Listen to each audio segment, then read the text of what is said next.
Greetings, Jesse Vaughn Sr., stationary scientist here.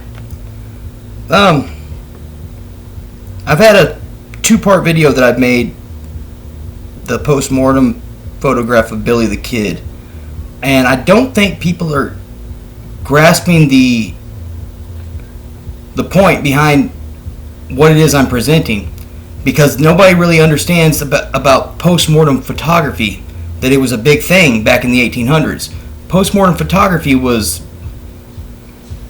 sometimes the only way people got their photograph taken at all back then, you know, and thus so sometimes, a lot of times, people would gather around the family member that passed away and get their picture taken with that family member because it's a chance to get their picture taken.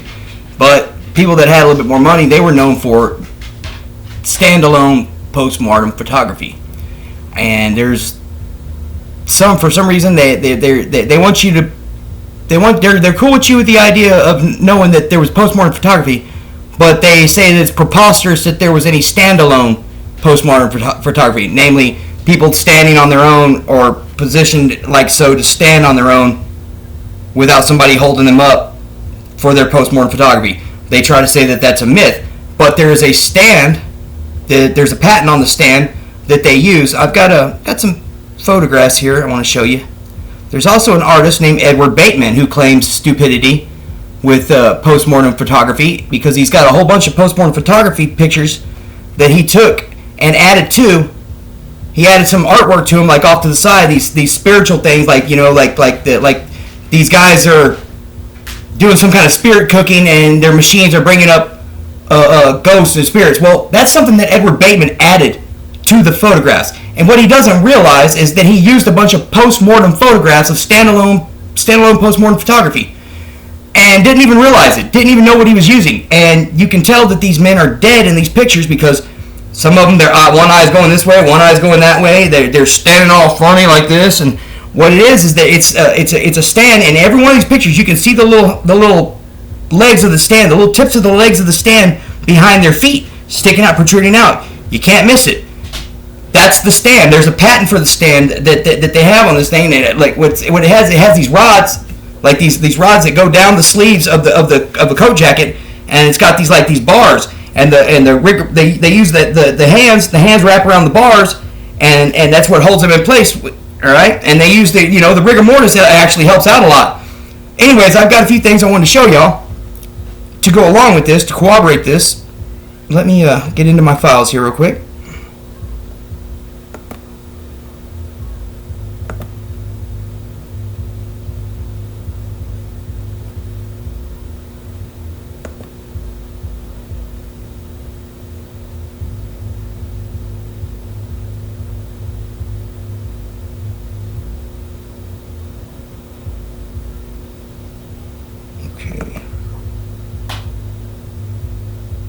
Open.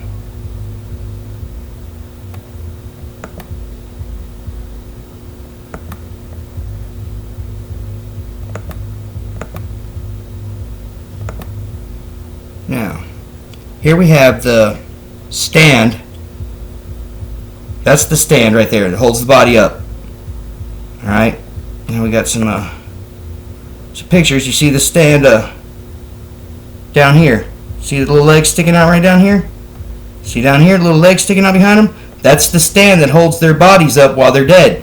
Look at this guy. Look at his eyes. It's a dead man. Dead girl.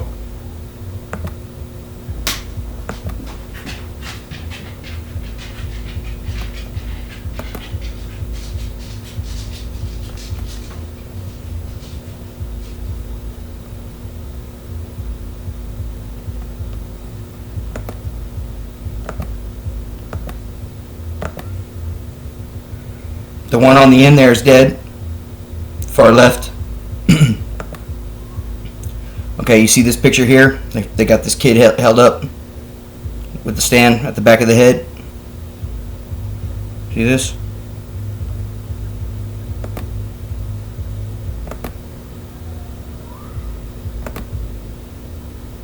Now look, this is the thing. There's a whole bunch of these chicks, these wannabe goth girls that are supposed to be morticians or whatever, trying to tell you that, yes, postmortem photography was real, but standalone postmodern photography is not real, and you can clearly find standalone postmortem photography in a lot of these pictures that he shows. So I don't know where. I guess these girls are paid to make these videos, like shills or whatever.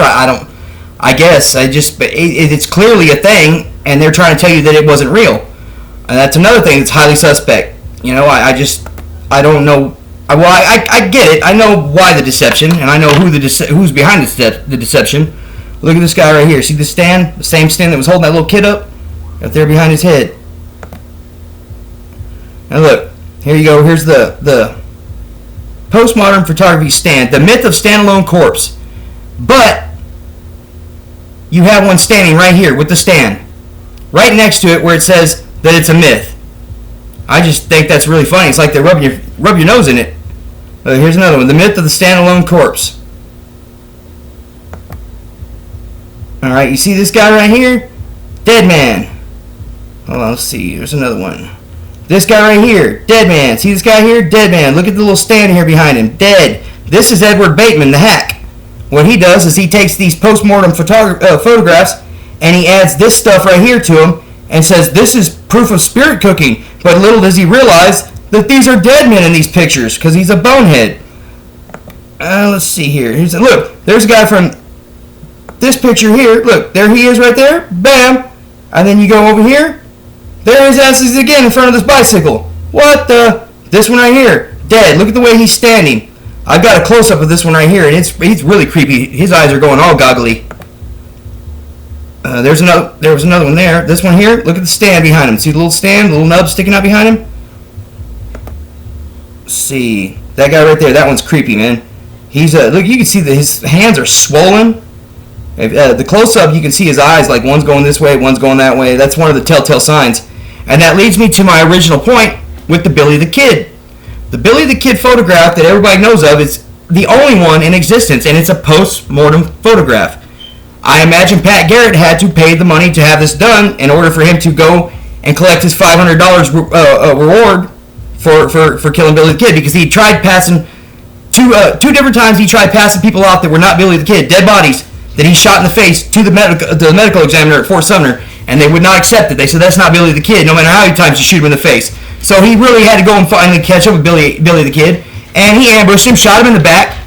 And in the picture of him, if you check out my videos, you can clearly see I didn't do anything. I took those photos from some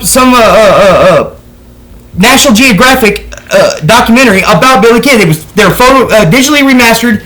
I didn't do anything to them. I took them and showed them as is. All I did was point out the details that the digitally remastered edition shows you. You can see the piss down the front of Billy the Kid's pants. You can see one eye's going one way, the other one's going the other way. He's got a busted brow line, a busted bridge of his nose, a busted mouth. He's got black stuff coming out of his eyes, nose, and ears. Those are telltale signs of a dead man.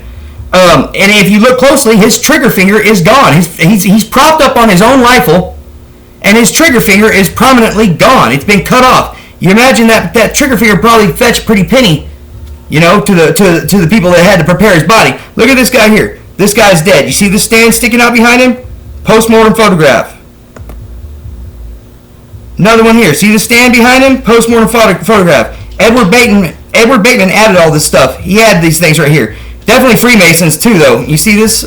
They thought it was funny for their last little trickery to have themselves photographed standing up, appearing to be alive, while they're most prominently dead. There's a stand behind them holding their asses up, and they got their little hidden hands stuck in their coats, like Napoleon and Abraham Lincoln and all the other ones that would pose for photos for our fake history.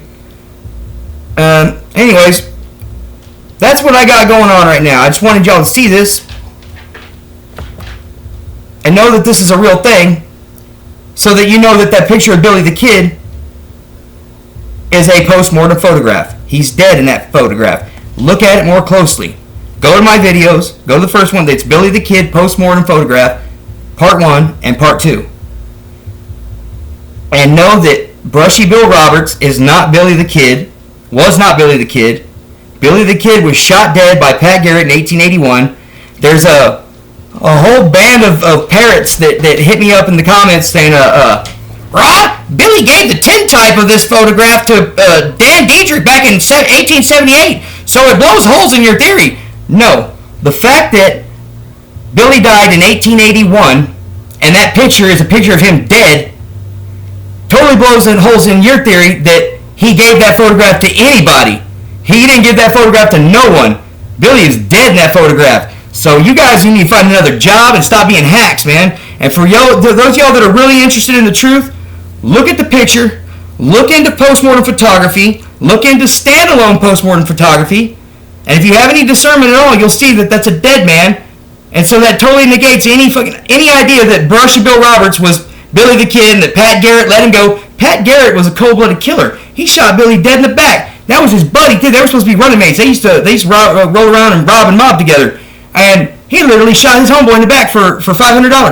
For $500. It's crazy, man. But yeah, I'm sorry, but y'all's theory of him giving that tintype to Dan Diedrich, it looks more like a daguerreotype to me. I don't even know if y'all really know what y'all are saying when y'all say tintype. It's a tintype. It looks more like a daguerreotype to me, but I could be wrong. You could be right, but I don't think you really know what it means. Anyways, it's not a tintype that he gave to Dan Diedrich or Polly Wally, Short Skirt, or any of the others. He did not give it to anybody because that picture was taken upon his death. That's a post-mortem photograph. Peace.